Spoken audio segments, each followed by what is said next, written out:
ओम शांति। आज 19 अक्टूबर 2022 के बाबा के अनमोल मधुर महावाक्य सुनेंगे। आज की मुरली में बाबा ने एक बहुत सुंदर बात बताई कि शास्त्रों में दिखाया है कि राम ने बंदरों की सेना ली और लंका में जाकर अशोक वाटिका से सीता जी को ले आए। वास्तव में बाबा कहे, तुम बच्चे इस समय सब शोक वाटिका में हैं और परमात्मा राम आकर के तुम बच्चों को अशोक वाटिका में ले आते हैं। बंदरों से पुल बनाए। वास्तव में बाबा कहे, कोई स्थूल पुल बनने की बात नहीं है, ये याद की यात्रा की पुल है। जिस पुल पर जाने से विषय वैतरणी नदी को पार कर सकते हैं। इसीलिए बाबा कहे, भगवान को खेवैया भी कहा गया है। वो आकर के ये विषय वैतरणी नदी को पार करके जाना सिखाते हैं परम धाम की ओर, और फिर वहां से अशोक वाटिका में। तो ये वास्तव में उसका रहस्य है। दूसरी बात बाबा ने कही, तुम बच्चों को सारे अलंकारों को धारण करने हैं, विशेष ज्ञान के अलंकारों को धारण करना है जो विष्णु को दिखाए है। और बाबा कहे, जब ऐसे अलंकारधारी बन जाते तो मास्टर गॉड बन जाते हैं। विष्णु को ही तो मास्टर गॉड कहा गया है। तो बाबा कहे, तुम भी अलंकारीधारी बन मास्टर गॉड बन जाएंगे। साथ ही साथ बाबा बच्चों को अटेंशन भी खिंचवा रहे हैं कि बच्चे हमेशा याद रखो कि बाप का राइट हैंड धर्मराज है। इसीलिए ऐसा कोई कर्म नहीं करना है जिससे धर्मराजपुरी की सजा खानी। तो सुनते हैं बाबा के मधुर महावाक्य। ओम शांति। मीठे बच्चे, बाप आए हैं तुम्हें सब गुटकों से छुड़ाने। तुम अभी इस शोक वाटिका से अशोक वाटिका में चलते हो, इस विषय वैतरणी नदी से पार जाते हो। प्रश्न है आज की मुरली से, याद में बैठते समय किस बात का विघ्न नहीं पड़ता और किस बात का विघ्न पड़ता है? उत्तर, याद में बैठने के समय किसी भी आवाज का या शोरगुल का विघ्न नहीं पड़ता, वह ज्ञान में पड़ता है। थोड़ा भी शोर होता तो ज्ञान में वो विघ्न पड़ता है, लेकिन याद में माया का विघ्न जरूर पड़ता है। माया याद के समय ही विघ्न डालती है। कैसे डालती है? अनेक प्रकार के संकल्प विकल्प ले आती है। इसलिए बाबा कहते, बच्चे सावधान रहो, माया का गुस्सा मत खाओ। शिव बाबा जो तुम्हें अपार सुख देता है, सर्व संबंधों की सैक्रीन है, उसे बहुत बहुत प्यार से याद करो। याद में तीखी दौड़ी लगाओ। आज की मुरली से पहले गीत बजा है, रात के राही थक मत जाना, सुबह की मंजिल दूर नहीं। ओम शांति। मीठे मीठे बच्चे जो यात्रा पर है, वैसे जो बैठे हैं उनको यात्रा पर थोड़ी कहा जाता। यह यात्रा कैसी वंडरफुल है। दुनिया में कोई बैठे तो यात्रा पर है ऐसे नहीं कहेंगे, लेकिन यहाँ बैठे बैठे हम यात्रा पर है। कौन सी यात्रा है? शांति की यात्रा, शांति धाम में जाने की यात्रा। रावण के राज्य में गुटखा खाकर मरना होता है। एक सत्यवान सावित्री की कहानी है ना, कि काल से भी सावित्री सत्यवान की आत्मा को वापस ले आई। वास्तव में ऐसी कोई बात है नहीं। बाकी आधा कल्प काल खाता है, अंत में गुटका आता है ना, हिचकी आती है। रावण जिसको वर्ष वर्ष जलाते रहते हैं, वह हमारा दुश्मन है, ये नहीं जानते। बाबा कहते हैं, मैं आया हूं तुमको शोक वाटिका से निकाल अशोक वाटिका में ले जाने, जहां गुटखा खाना नहीं होता। यहाँ तो अनेक प्रकार के गुटके हैं।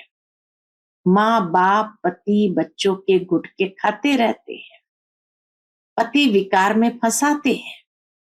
बाप आकर इन सब गुटकों से छुड़ाते हैं और नई दुनिया में ले जाते हैं। अभी आत्मा के पंख टूट गए हैं। आत्मा उड़ नहीं सकती, फिर याद की यात्रा नहीं कर सकते हैं। बरोबर, यह बुद्धि योग की यात्रा है। लिखा है ना, मन मना भव। इनका अर्थ कोई यात्रा थोड़ी समझते हैं। कहते हैं राम ने बंदरों की सेना ली और बंदरों ने पुल बनाए। बंदर पुल कैसे बनाएंगे? यह तुम्हारी याद की यात्रा की पुल बन रही है, जिस पुल से तुम विषय वैतरणी नदी पार हो जाते हो। बाप इस नदी में तैरना सिखाते हैं। केवैया है ना, विषय वैतरणी नदी से पार कराए शिवालय में ले जाते हैं। कहते हैं अमृत छोड़ विष काहे को खाए। तो ज्ञान को अमृत कहा जाता है। ज्ञान से सद्गति होती है। शास्त्रों को ज्ञान नहीं कहेंगे, वह है भक्ति की सामग्री। शास्त्र पढ़ने से सतयुग आ नहीं सकता। बाबा कहे शास्त्र पढ़ने से सतयुग आ नहीं सकता, सद्गति हो नहीं सकती, इसलिए उनको ज्ञान अमृत नहीं कहेंगे। वह है भक्ति। ज्ञान में पहले 100% सद्गति, फिर धीरे धीरे नीचे उतरते हैं। ये नहीं कहेंगे कि सतयुग में भी दुर्गति होती है, वहां दुर्गति का नाम नहीं होता। कलयुग में सबकी दुर्गति होती है। तुम जानते हो सर्व पर दया करने वाला बाप एक ही है, जिसको श्री श्री कहा जाता है। फिर श्री श्री का टाइटल सब पर रख देते हैं। श्री कहा जाता है देवताओं, श्री लक्ष्मी नारायण, श्री राम सीता। तो ऐसा श्री बनाने वाले को श्री श्री कहा जाता है। तुम बाप के सामने प्रतिज्ञा करते हो कि हम कभी विकार में नहीं जाएंगे। अगर प्रतिज्ञा कर फिर भूल की, तो बाप का राइट हैंड धर्मराज भी बैठा है। धर्मराज माफ नहीं करेगा। बाप भी गुप्त, ज्ञान भी गुप्त, मर्तबा भी गुप्त। यह सिर्फ तुम बच्चे ही जानते हो कि हमको श्रीमत देने वाला कोई मनुष्य नहीं हो सकता। बाबा कहे हमको श्रीमत देने वाला कोई मनुष्य हो नहीं सकता। प्रजापिता ब्रह्मा द्वारा बाप रचना रचते हैं। प्रजापिता सूक्ष्म वतन में तो होता नहीं, जरूर यहां ही होगा। तुम बच्चे समझ गए हो कि ब्रह्मा इस समय ब्राह्मण है। इनको भविष्य में बादशाही मिलती है। देवताएं पति दुनिया में तो राजाई कर न सके, तो पुरानी दुनिया का विनाश चाहिए। विनाश होना भी है जरूर, अभी थोड़ी देरी है। तुम्हारा अभी नए झाड़ का सैपलिंग ही पूरा नहीं लगा है। आगे गाते थे त्वमेव माताश्च पिता त्वमेव। सबके आगे ये महिमा गाते रहते हैं, समझते कुछ भी नहीं। अच्छा विचार करो, ब्रह्मा माता कैसे हो सकते? लक्ष्मी नारायण को भी अपनी राजाई चलती, तो उनको मात पिता कह नहीं सके, उनको भी मात पिता कह न सके। तो इस समय परमपिता परमात्मा प्रैक्टिकल में मात पिता का पाठ बजा रहे हैं। फिर भक्ति मार्ग में महिमा गाई जाती है। उसमें भी पहले पहले शिव बाबा को त्वमेव माताश्च पिता कहते हैं, पीछे लक्ष्मी नारायण सीताराम सबको कहते रहते हैं। अकल तो कुछ है नहीं, शिव बाबा है सैक्रीन, ये मनुष्य मात्र सब आसुरी मत पर दुख ही देते हैं, और मैं सबके एवज में सबसे जास्ती सुख देता हूं। मैं दाता हूं, मैं तुम बच्चों को श्रीमत देता हूं। बाबा कहे, मैं दाता हूं, मैं तुम बच्चों को श्रीमत देता हूं कि बच्चे, तुम जितना याद की यात्रा पर रहेंगे, स्वदर्शन चक्र फिराएंगे, कमल फूल समान बनेंगे, उतना उच्च पद पाएंगे। इन अलंकारों का अर्थ कोई समझा ना सके। अलंकार तुम ही धारण करते हो, निशानी विष्णु को दे दी है, तीसरा नेत्र भी देवताओं को दे दिया है। वास्तव में तीसरा नेत्र भी तुमको मिलता है। त्रिनेत्री, त्रिकालदर्शी अक्षर है ना, इसका अर्थ भी इस समय तुम आत्मा की बुद्धि में है। आत्मा की बुद्धि में ही सब कुछ रहता है। मेरी आंख, नाक, कान भी शरीर नहीं कहता है, आत्मा कहती है ये मेरा शरीर रूपी महल है। आत्मा को मालूम पड़ा है कि मुझ आत्मा में 84 जन्मों का पाठ नूंदा हुआ है। कितनी गुप्त बातें हैं। आत्मा को रॉकेट भी कहते हैं। जिस आत्मा को शरीर छोड़ लंदन में जाना होगा तो सेकंड में चली जाएगी। उन्होंने कितना तीखा रॉकेट बनाया है जो सुबह चले तो शाम को पहुंच जाए। आगे स्टीमर में 3-4 मास लग जाते थे, विदेश पहुंचने में भी 3-4 मास लग जाते थे। अभी भी स्टीमर में 1 मास लग जाता है, एरोप्लेन में 1 दिन। परंतु आत्मा बहुत तीखी रॉकेट है जो 1 सेकंड में पहुंच जाती है, जो कोई भी देख ना सके। तुम आत्मा का ऑल राउंड पार्ट है। बाबा कहे तुम आत्माओं का ऑल राउंड पार्ट है। अच्छा, परमात्मा का पार्ट क्या है? द्वापर से मेरा साक्षात्कार कराने का पार्ट है।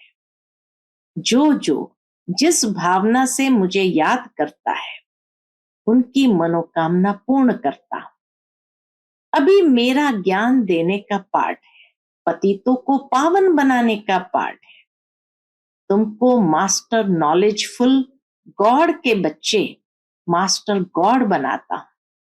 बाबा आकर बच्चों को मास्टर नॉलेजफुल गॉड के बच्चे मास्टर गॉड बनाता हूं। कितना नशा चढ़ा दिया बाबा ने। जिन्होंने कल्प पहले पुरुषार्थ किया था वही करेंगे। बच्चे कहते हैं कल्प पहले आए थे अब फिर से वर्षा ले रहे हैं। कल्प पहले आए थे और फिर से वर्षा ले रहे हैं। किसके पास? माता पिता के पास। सरस्वती सबकी माता है, उनकी माता है या ब्रह्मा। सरस्वती की माता है या ब्रह्मा, इनकी माता तो कोई है नहीं। शिव बाबा खुद कहते हैं तुम मेरी वन्नी यानी पत्नी हो।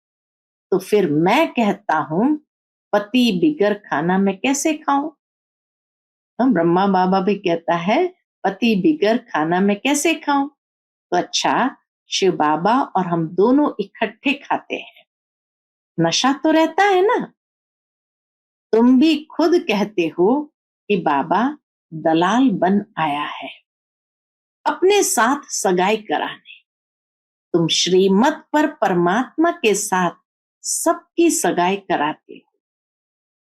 पंडितों ने जो विकार का हथियाला बांधा है वह बाप कैंसल कराते हैं। बाप कहते हैं तुम ज्ञान चिता पर बैठो तो गोरे बनेंगे, काम चिता पर बैठ तुम काला मुंह क्यों करते हो?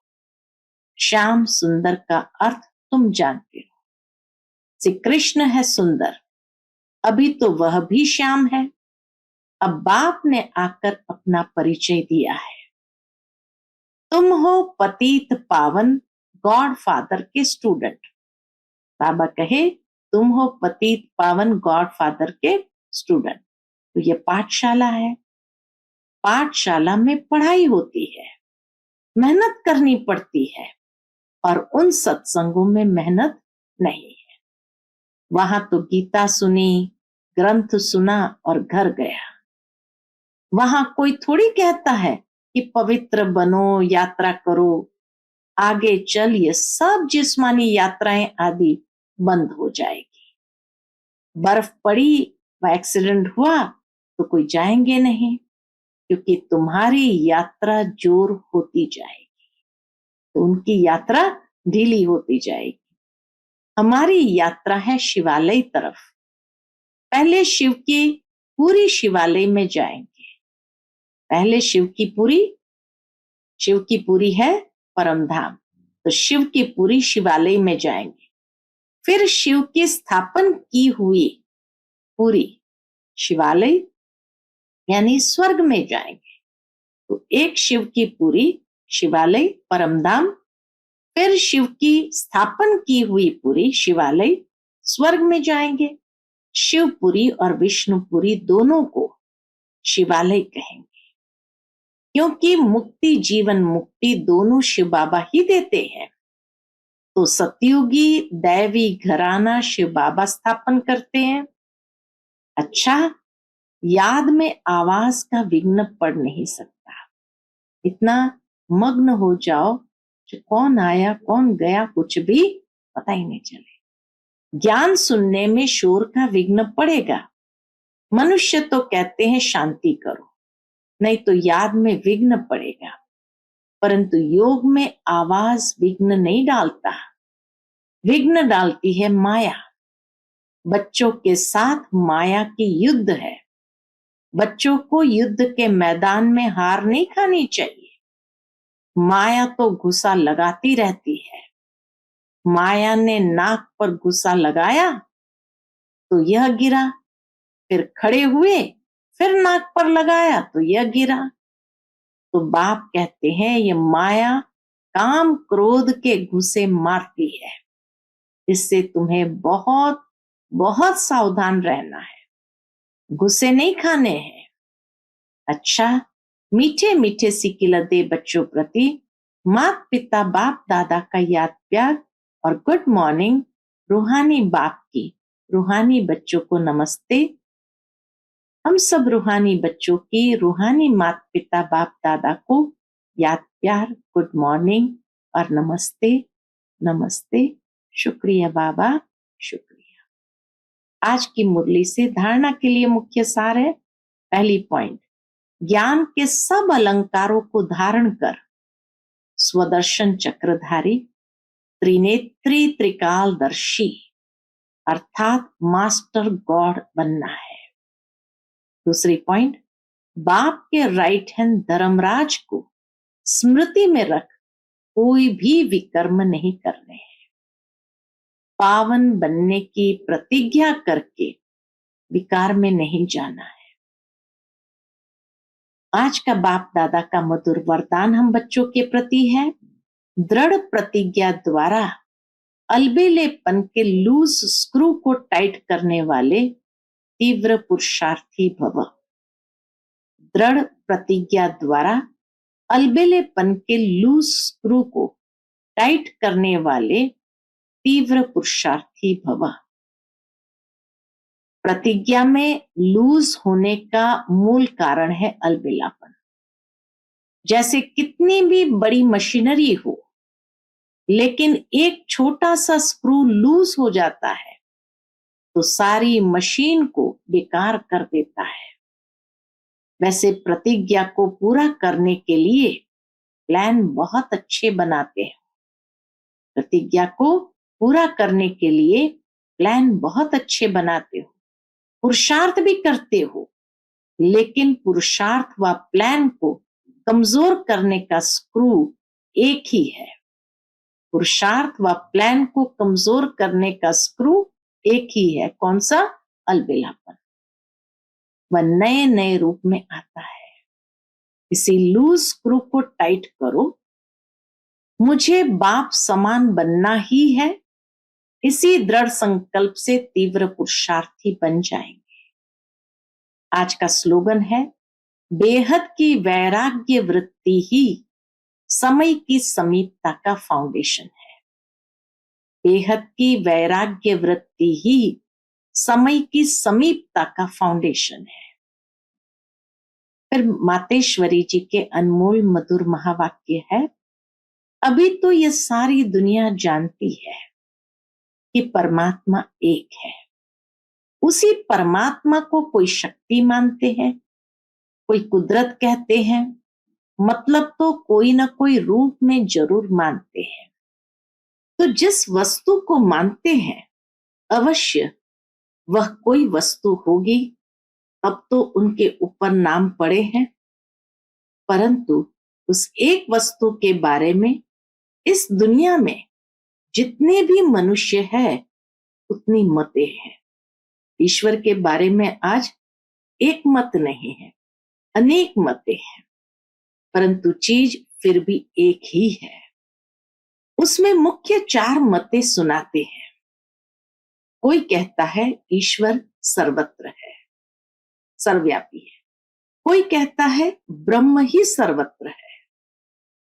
कोई कहते हैं सर्वत्र ब्रह्म ही ब्रह्म है। कोई कहता है ईश्वर सत्यम माया मिथ्यम। कोई कहता ईश्वर है ही नहीं, कुदरत ही कुदरत है। वो फिर ईश्वर को नहीं मानते। अब यह है इतनी मतें। वो तो समझते हैं जगत प्रकृति है, बाकी कुछ है ही नहीं। अब देखो, जगत को मानते हैं, परंतु जिस परमात्मा ने जगत रचा उस जगत के मालिक को नहीं मानते।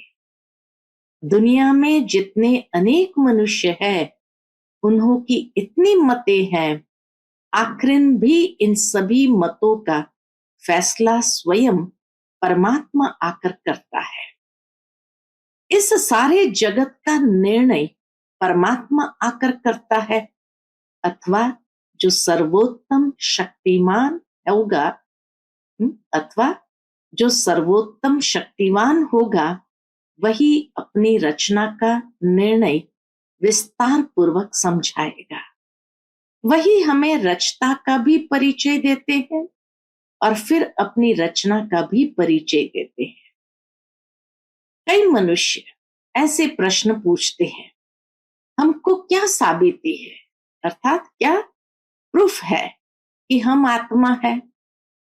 अब इस पर समझाया जाता है, जब हम कहते हैं अहम आत्मा, उस परमात्मा की संतान है। अब यह है अपने आप से पूछने की बात, हम जो सारा दिन मैं कहता रहता हूं, वो कौन सी पावर है? और फिर जिसको हम याद करते हैं वो हमारा कौन है? जब कोई को याद किया जाता है तो जरूर हम आत्माओं को उन्हों द्वारा कुछ चाहिए। हर समय उनकी याद रहने से ही हमको उस द्वारा प्राप्ति होगी। देखो, मनुष्य जो कुछ करता है जरूर मन में कोई न कोई शुभ इच्छा अवश्य रहती है। कोई को सुख की, कोई को शांति की इच्छा है, तो जरूर जब इच्छा उत्पन्न होती है तो अवश्य कोई लेने वाला है, और जिस द्वारा वो इच्छा पूर्ण होती है वो अवश्य कोई देने वाला जरूर है। तभी तो उनको याद किया जाता है। अब इस राज को पूर्ण रीति से समझना है, वह कौन है? ये बोलने वाली शक्ति मैं स्वयं आत्मा हूं, जिसका आकार ज्योति बिंदु मिसल है। जब मनुष्य स्थूल शरीर छोड़ता है तो वो निकल जाती है, बल इन आंखों से नहीं दिखाई पड़ती है। वो आत्मा इन आंखों से नहीं दिखाई पड़ती है। अब इससे सिद्ध है कि उसका स्थूल आकार नहीं है, परंतु मनुष्य महसूस अवश्य करते हैं कि आत्मा निकल गई, तो हम उसको आत्मा ही कहेंगे। जो आत्मा ज्योति स्वरूप है तो अवश्य उस आत्मा को पैदा करने वाला परमात्मा भी उसके ही रूप मुआफिक होगा। जो जैसा होगा उसकी पैदाइश भी वैसी होगी। फिर हम आत्माएं उस परमात्मा को क्यों कहते हैं कि वो हम सर्व आत्माओं से परम है? क्योंकि उनके ऊपर कोई भी माया का लेप छेप नहीं है। बाकी हम आत्माओं के ऊपर माया का लेप छेप अवश्य लगता है, क्योंकि हम जन्म मरण के चक्र में आती है। अब यह है आत्मा और परमात्मा में फर्क। अच्छा, Om Shanti. To watch Peace of Mind channel videos on YouTube, subscribe us on youtube.com/tvpeaceofmind. Just a click for a peaceful life.